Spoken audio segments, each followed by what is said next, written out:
I'd like for everybody in this room to recall a moment in where somebody wronged them. Now that you have this thought, I want you to think about whether or not you were able to accept their apology after you were wronged. Can anybody share what are some of the reasons why maybe we won't accept apologies from individuals that wronged us? Eli. If you're holding a grudge against someone. Okay, if I'm holding a grudge, good. Why else wouldn't I want to accept an apology? Noah. Well, one thing is that this thing, I know it sounds a little weird, but I'd say if you have something to be angry at, if you just accept their apology, you have nothing to be angry at. But if you don't accept someone's apology, then you always have something to be angry about with that person when you're doing something with them.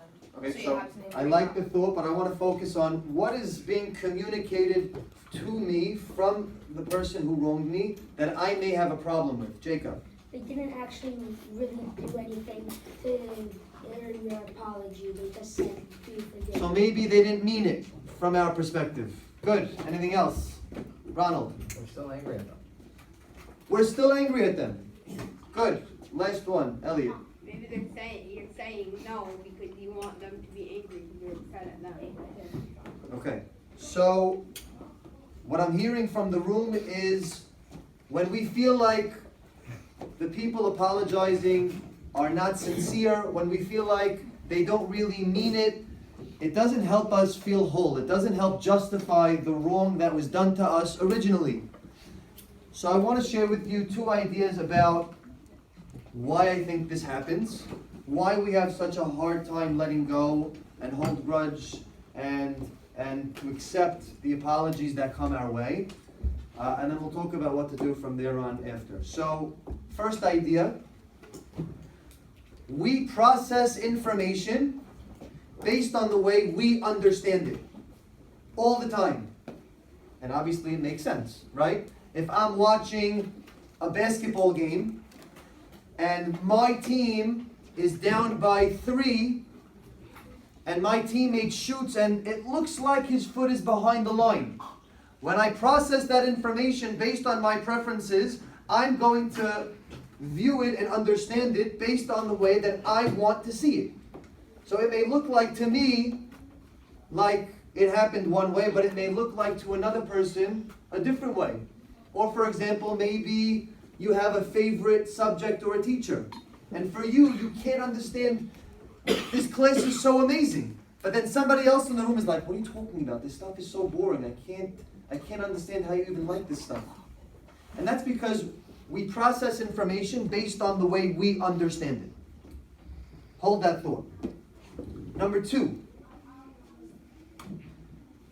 during our upbringing, and for most of us in this room, probably everybody in this room, when you were in the wrong, the adults around you told you one of two things. Either they told you, you better apologize to that person. You are not leaving this room until you apologize right now.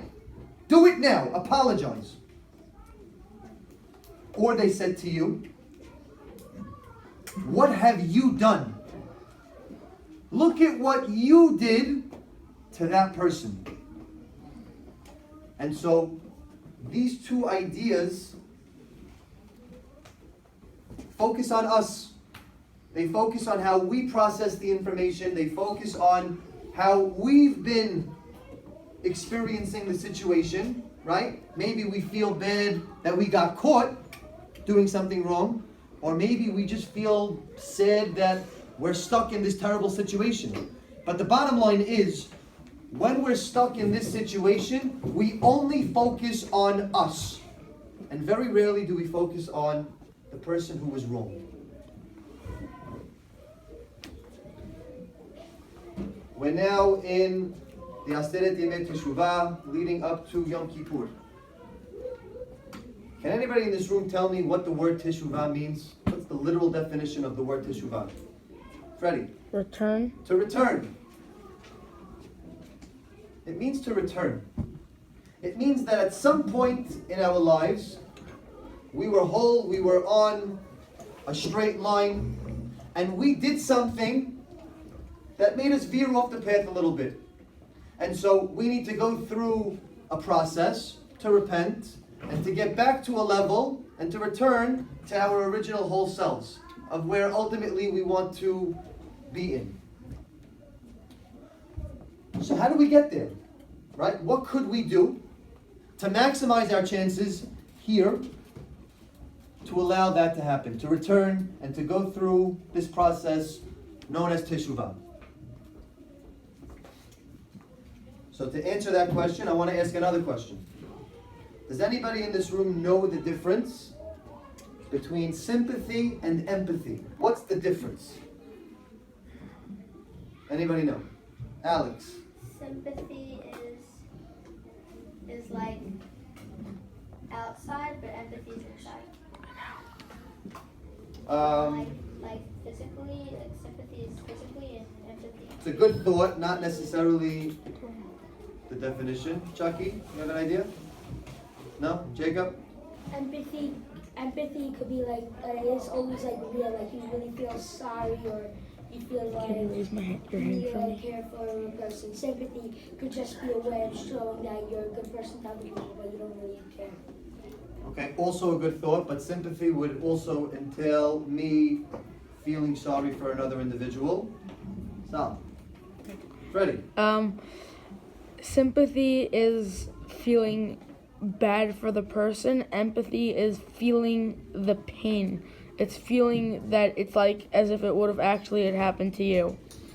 Okay, so you mixed it up a little bit, but Freddie's on the money. Okay? Sympathy is when I listen to somebody else's experience and it makes me feel bad because I can relate based on a similar experience that I've had in my own life. Empathy is when I listen to somebody else's experience and I feel for them simply because I can understand or I can recognize that they are hurting. Not because of what it means to me, right? So to sympathize, it may look like somebody fell off their bike and they're in pain and they're crying.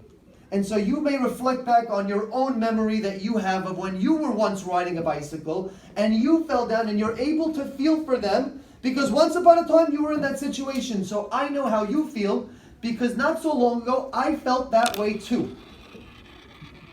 Empathy, I don't have those previous experiences. And so it requires of me to really go outside of who I am as a person and to really sit there and think about, why is this person hurting? What is going on in their life? What is happening to this person that's making them feel the pain that they're feeling? And have I done something to cause that? And so here's the message that I want to leave with you during the Yamim Noraim, during the Aseret Yemei Teshuvah, leading up to Yom Kippur. And that is, we're going to go to shul, and we're going to go through this process of Teshuvah, of returning to a complete whole level of where we want to ideally be. And we're going to ask of other people, and we're going to ask of God, please forgive me, please accept my apologies for what it is that I've done in terms of transgressions or wrongdoing. But we need to ask ourselves a question. Have I done the same for all of the other people that I share space with? When I'm in experiences with other people, do I empathize with them? Do I think about how they're doing so that I can better help them to cope with whatever it is that was done to them? Or is life always about me? And as I explained earlier, some of it is not even our fault. Based on our upbringing, you were programmed and you were trained to just think about yourself. Apologize now. What have you done to that person? It always focuses on us. And very little of the time do I have the opportunity to empathize or to think about how somebody else is feeling. So here's the thought as we enter into Yom Kippur. When we have opportunities, when we have experiences where other people are hurting, let's try to empathize. Let's try to not make it about us and how we feel about the situation. And it's going to be very difficult because, again, we process information based on the way we understand it. But try to think about how somebody else is interpreting or experiencing something. Why is the teacher upset with me at this moment in time? Right? And what's the general answer that I'll get from a student? I don't understand what I did wrong. I did nothing wrong. I don't understand it. Teacher's crazy. Wasn't me. Or we go home and we have a fight with our brother or our sister, or maybe a parent. I don't understand why we got into a fight. I didn't do anything wrong. Wasn't me. But boys, don't make it about you. Take a second to step outside of who you are and try to think about, why is this person hurting? Why are they mad at me, and what is it about what I said or did that they have a problem with? And if we can learn to do that, and we can get into the habit of doing this, maybe, just maybe, this is something that we can ask of other people to do for us. Our friends, our family members, God Himself. God, I'm looking to return. Please empathize and help me to forgive and to repent on what it is that I've done. And maybe, just maybe, we'll have that much more of a meaningful experience as we enter into Yom Kippur.